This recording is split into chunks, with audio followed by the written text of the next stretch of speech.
Hi, my name is Keith. I'm a machine expert with USACLEAN for over 11 years, and this is the x20BT from floorcare.biz. In this video series, I'm going to show you some general maintenance that you can do yourself to help minimize the cost and need of sending a service tech. So you found a damaged recovery tank lid gasket and you need to replace it. Super simple. Just pull the old one out, like that. Get your new gasket. This one's a brand new one. And just reinstall it the same way you pulled it out. Just make sure that you get the gasket fit tight in the groove.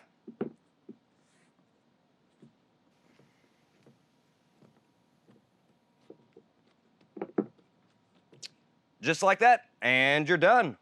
Once again, my name is Keith. For all the parts listed in today's video, plus thousands of diagrams and how-to repair guides, be sure to click the link in the description below or visit us on the web at USACLEAN.com.